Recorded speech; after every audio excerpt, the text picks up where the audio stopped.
Hey y'all. So we're back with another lecture. This is going to be the first lecture of our third unit, which means we only have a third of the course left, which is crazy to think about. But I'm pretty excited about it. So far we've dabbled in different areas of psychology. So we looked at neuroscience a little bit. We looked at cognitive psychology with memory and learning. We did some developmental, etc. So now we're going to enter the realm of clinical psychology, and we're going to talk about abnormal psych today. So what I am doing in this lecture is I'm going to kind of combine a bunch of chapters together based off related topics. So in the general syllabus, you'll see this listed as psych disorders 1 week and treatments another week. But to me, they make more sense combined. So I'm going to be touching on both of these chapters throughout this lecture, so it might be a little bit longer, but hopefully it makes more sense content-wise. All right, let's get going. So let's start off with some basic overviews and disclaimers. So we're going to be talking a lot about mental health in this lecture, which unfortunately is pretty stigmatized in our society. Even though very similar to physical health, like you see the different ailments here, many psych disorders stem from biological, physiological abnormalities, and they're fairly common in the population. Maybe you or someone you know is struggling with mental health. Unfortunately, we treat it really differently in our society. So, we regularly work out our physical health or our muscles. We show sympathy to people who have a physical broken ailment. We go to the doctor if we feel physically hurt, or sometimes just for regular checkups, right? But in contrast, doing the same thing for your mental health feels a little more weird or less common, right? I mean, you could still work out your mental health through things like meditation. Um, we see people who are experiencing mental health difficulties, and we don't treat them in the same way, the same amount of sympathy that we would someone who has a broken leg, for instance.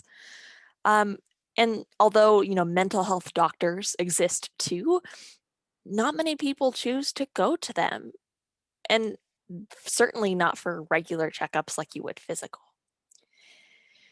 So the goal for this chapter is to be more aware of your mental health, more aware of these disorders, common disorders, their symptoms, things like that, so you can better understand your mental health and treat these individuals with sympathy.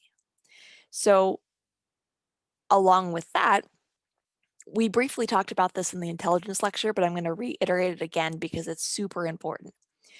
When we're talking about psych disorders, it's really important to use person-first language.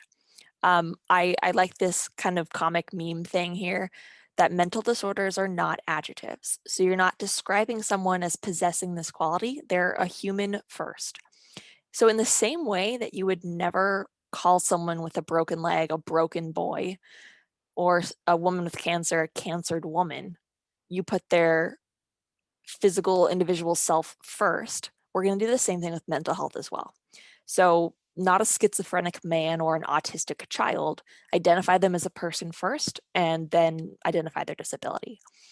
And it, like, using this person first language for mental health illnesses might be common for you already, but if not, it might feel a little less intuitive, and that's okay. That's just evidence that mental health is more stigmatized than physical health in our society. That said, talking about these conditions, chances are I might misspeak too. Feel free to call me out on it and point it out. I want to break the stigma and retrain ourselves to respect mental health because I think it's really important. So that said, the other disclaimer I want to make before we get started in this lecture is that having struggles is so normal. Just because you're having difficulty, the various symptoms that we'll discuss today, you're not alone. Everyone goes through different struggles in different ways. We're human beings. We're allowed to have emotions. It's cool. But just because you experience a painful or nerve-wracking event doesn't necessarily mean you have a psychological disorder. So there's a thing in psychology called the medical student syndrome, which is the tendency for students to perceive themselves as having the symptoms of whatever illness they're studying. So, like, for instance, have you ever started like reading your astrology fortune in like the newspaper or online? And you're like, whoa, like this is so me. They're spot on, right? And then you read a different month's horoscope and you're like, I relate to this too. 'Cause it's easy to see ourselves in various things that we're studying. So as we go through the various symptoms of different disorders, I want you to tread carefully, tread with caution, um, and don't automatically diagnose yourself with everything you see here. So instead, um, ask yourself these questions.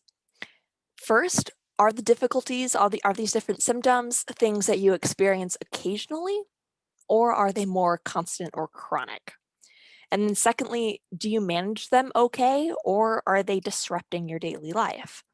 So if the latter is true for you, if these difficulties describe things that are constant and very disruptive, seek help if you haven't already. We'll go through plenty of resources about how to do that in this lecture. There's no shame for seeking help, and feel free to contact me if there's any sort of struggle or issue you have with getting help. That said, let's talk about how common it is in college, at least. So if you struggle with mental health, struggles, if you struggle with mental health. That said, if you struggle with things like your mental health, you are not alone. Studies have shown that at least 1 in 4 college students suffers from some sort of mental illness. I mean, college is a super stressful environment. It involves a lot of pressure that you have to perform well in your classes, you have to make friends, you have to do a gajillion extracurriculars to pad your resumes and do things. It's stressful, right? And unfortunately, a lot of college students either come in or end up with some form of mental illness, myself included. In fact, it's shown that about 44% of American college students in general report having symptoms of depression, even if they're not formally diagnosed with the depression. So just take a second. There's a lot that's problematic with that statement, that a majority of our higher education, not majority, but like close to half of our higher education students are experiencing symptoms of depression. There's, yeah, something needs to change. That's a path for another day. But the point that I want to say is that it's normal to have these kinds of feelings and mental health struggles. Unfortunately, though, a lot of people don't seek help for it. So don't be part of that 75% that doesn't seek help. So if you're looking for different resources and things, if you or someone you know are struggling with different mental health issues, there are resources offered at OSU or beyond if you're still at home. I'll post these on Carmen if that's useful. There are free resources in the psych building, CCS, counseling and consultation services at OSU, free appointments. They tend to fill up fast because they're free. So definitely seek out. There are some other kind of Ohio State hospital affiliated resources too. They all take OSU health insurance if that's the thing you have. And worst case scenario, you can always contact these individuals and they can help you find similar services in your area, or that might take your insurance, that type of thing. There are plenty of resources, both things you can call, things you can privately email, etc., to get help. So I encourage you to do that. All right, so those are all my disclaimers to start with. So this is what we're going to get into today. Keeping all that in mind, we have a lot on our agenda. So like I said, I'm combining 2 chapters. So first, we're going to start off just with an intro to what abnormal psychology is. And then we're going to go a general intro to treatments and therapies. And then we're going to end this chapter on individual disorders, the 9 of them, or technically 10, that you see here. So let's get started. Starting off with what abnormal psychology is. So abnormal psychology is the study of psychological disorders. And I have abnormal in quotes in the title for a reason, because what does that mean? What does being abnormal even mean? What if being abnormal is normal? We talked about how common mental health issues are in the population. And who decides what normal actually is? So what I want you to do before we get started, further studying this topic, what would you classify as normal? I want you to brainstorm either definitions or characteristics or adjectives that we might think make someone normal. And we'll see how you do.